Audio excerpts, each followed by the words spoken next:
Dans ce deuxième tutoriel, on va mettre en place tout ce qui est relatif à notre store Redux pour ainsi stocker et conserver les données créées dans l'application React Native. On va donc mettre en place trois actions qui nous seront très utiles dans notre application, à savoir l'action add_beer pour ajouter une bière, qui aura un paramètre data qui contiendra toutes les données de la bière à ajouter, une action edit_beer pour éditer une bière, avec deux paramètres. D'abord, un identifiant unique qui va nous permettre de savoir quelle bière on va éditer, et data, le nouvel objet des données de la bière que l'on va écraser pour mettre à jour notre bière. Et dernière action, delete beer pour supprimer une bière. On lui passe juste un identifiant unique pour aller supprimer une bière précise dans notre store. Notre reducer Redux relatif à nos bières contient par défaut un tableau vide.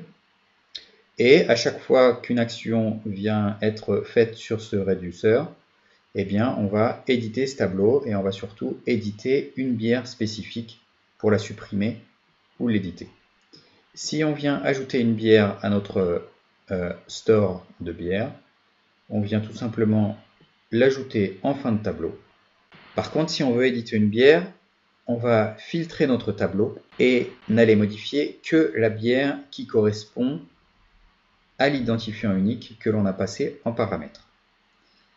Et cette bière-là, on va modifier d'une part une propriété edited qu'on va définir à true, et puis aussi la date d'édition que l'on va mettre sur la date actuelle, le timestamp actuel.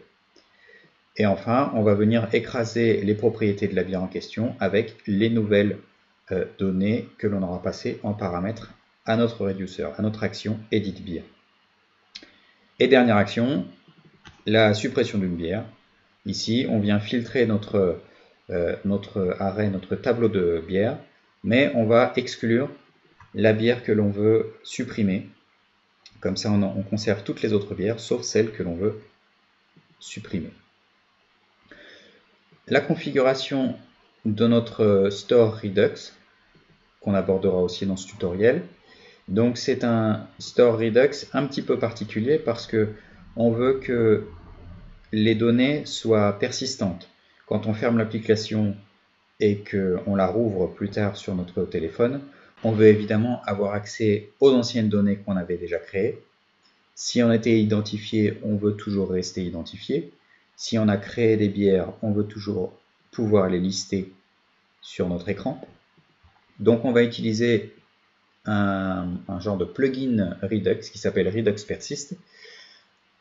Et on va aussi utiliser une option spécifique de Redux Persist, un autre plugin de ce plugin qui s'appelle Persist File System Storage, qui va indiquer à la configuration Redux Persist que l'on veut utiliser le système de fichiers local propre au téléphone ou à la tablette utilisée pour aller écrire dans le système de fichiers, dans l'espace réservé à notre application. On a donc pour l'instant dans la configuration de notre store un seul reducer relatif aux bières qui va nous permettre de gérer les données relatives aux bières dans l'application.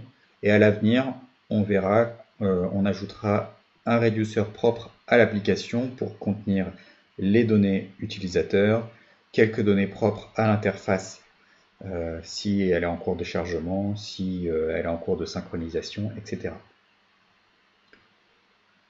Et enfin, une fois qu'on a exporté notre store et puis la persistance de ce store, on vient entourer, envelopper notre container principal d'application avec d'une part le provider qui va nous permettre d'accéder à ces données n'importe où dans nos composants, dans nos écrans, et puis aussi composant propre à Redux Persist. On va entourer notre conteneur d'application avec ce composant PersistGate qui va lui se contenter d'aller charger les données lors du lancement de l'application avec les données qui ont été enregistrées dans le système de fichiers du smartphone. Donc, deux nouveaux composants qui viennent envelopper notre composant d'application principale pour pouvoir diffuser nos données dans tous nos composants de l'application. C'est d'ailleurs ce qu'on va aussi faire dans cette partie de tutoriel, à savoir notre écran de listing de bière. On va le connecter à notre store Redux pour qu'il ait accès à notre store de bière. Ces bières, on va les afficher avec un composant React Native Flatlist dans lequel on va afficher à chaque fois un composant beer card qui nous permettra d'afficher les détails de la bière en question. Donc la photo, pour l'instant, ce sont des photos, des fausses photos qui sont chargées localement dans le dossier asset. Mais on va afficher le nom, un extrait du commentaire, la note, et voilà, ça nous fera une petite carte de bière. Et quand on clique dessus, on ira naviguer vers un nouvel écran qu'on va aussi ajouter dans cette branche, Beer Details, qui nous permettra d'afficher les détails de la bière, à savoir son nom, la brasserie et la photo en fond. Et puis en dessous, j'ai pas vraiment stylisé cette partie-là, mais c'est une version brute de toute la donnée de la bière en question. Voilà donc un aperçu de tout ce que nous allons voir dans cette seconde partie de tutoriel.